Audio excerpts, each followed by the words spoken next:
नमस्कार। आप देख रहे हैं जनता की आवाज को आगे बढ़ाने वाले हमारे प्रिय भाई दीपक पाठक जी को, जो कि राजनीति में अपनी अहम भूमिका रखते हैं बरेली जनपद के लिए। वैसे तो पूरे प्रदेश के लिए रखते हैं, लेकिन बरेली जनपद में इन्होंने इतने अच्छे कार्य किए हैं कि आज भी लोग इनको देखना पसंद करते हैं। तो नमस्कार दीपक भाई, कैसे हैं आप?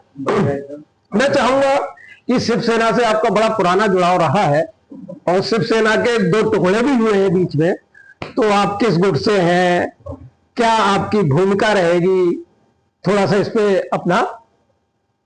देखिए, शिवसेना से सन 2018 से मैं लगभग जुड़ा और 2018 में एज ए कार्यकर्ता के रूप में मैं जुड़ा था। उसके बाद 2004 के आसपास आकर के मैं महानगर प्रमुख बना और निरंतर सक्रिय भूमिका निभाते हुए वर्तमान में जब मुझे जिलाध्यक्ष बनाया गया, फिर उसके बाद हमारे शिवसेना में दो फाड़ हो गए जी। और दो फाड़ हो गए विचारधारा की।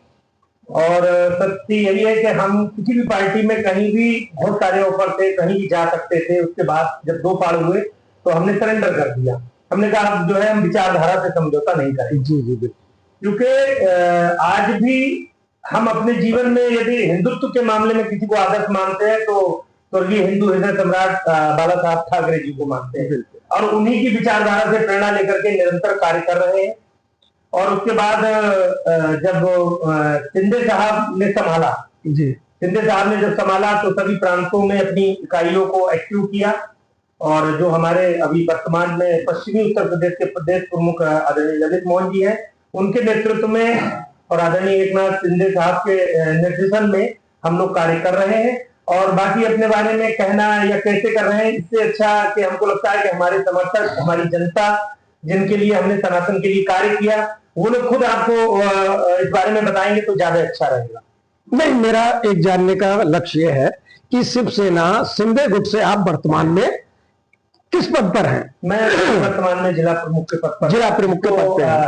उत्तर प्रदेश की राजनीति में जिला अध्यक्ष भी बोलते हैं। ठीक है, तो क्या शिवसेना शिंदे गुट को गठबंधन के तहत यूपी में कोई सीट मिलने की उम्मीद है आपको? देखिए, अभी राष्ट्रीय नेतृत्व के द्वारा 5-6 दिन पहले ही हम लोगों को दिल्ली बुलाया गया। आदरणीय उप मुख्यमंत्री एकनाथ शिंदे साहब के सुपुत्र डॉक्टर श्रीकांत शिंदे जी ने हम लोगों के साथ बैठक की वहां पर और ये पूछा भी गया है कि भाई आप लोग कहां पर मजबूती से लड़ने की स्थिति में है। तो देखिए, शिवसेना और भाजपा का पुराने समय से मित्रता भाव कहिए, गठबंधन कहिए रहा है और बाला साहब ठाकरे ने महाराष्ट्र में जब हमारा गठबंधन हुआ तो बाला साहब ठाकरे ने कहा था भाजपा से कि महाराष्ट्र में हम तुम्हारे बड़े भाई हैं, हम महाराष्ट्र से बाहर कहीं नहीं जा रहे हैं, तुम लोग कहीं भी कुछ भी करिए।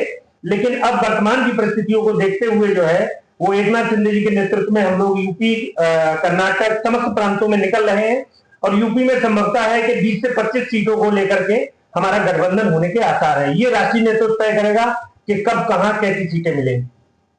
तो चुनाव के लेके, जैसे चुनाव वर्तमान पोजीशन है, भारतीय जनता पार्टी में यहाँ बिथरी के जो विधायक हैं माननीय राघवेंद्र जी, तो क्या लगता है आपको, क्या इस बार उनका टिकट रहेगा या कटेगा?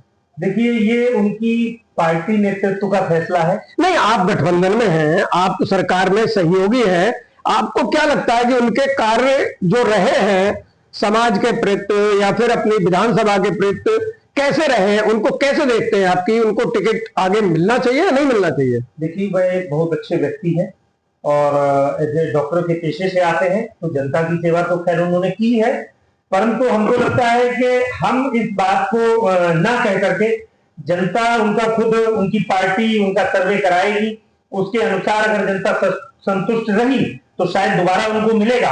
और हमको लगता है कि अगर जनता ने उनको रिस्पॉन्स नहीं दिया तो संभवतः जो है उनकी जगह कोई ना कोई और आएगा। मैं शिवसेना शिंदे गुट के जिला प्रमुख की भूमिका में रहते हुए आपके विचार सुनना चाहता हूं कि आपके विचार उनके प्रति क्या है, उन्होंने सेवा की है या नहीं की है? देखिए, अब इस पर जो है हमने जो अपने नजरिए से देखा है तो हमको तो लगता है सेवा की है बाकी इस बारे में जनता अगर राय देगी तो ज्यादा अच्छा रहेगा। नहीं, जनता से तो हम लोग पूछेंगे ही। विक्री का मेरा पूरा रहेगा, पूरी विधानसभा में मैं घूमूंगा और लोगों से जन समस्याओं के बारे में भी सुनूंगा। ठीक है, चलिए, बहुत बहुत धन्यवाद पाठक जी आपका, आप हमारे साथ जुड़े। धन्यवाद।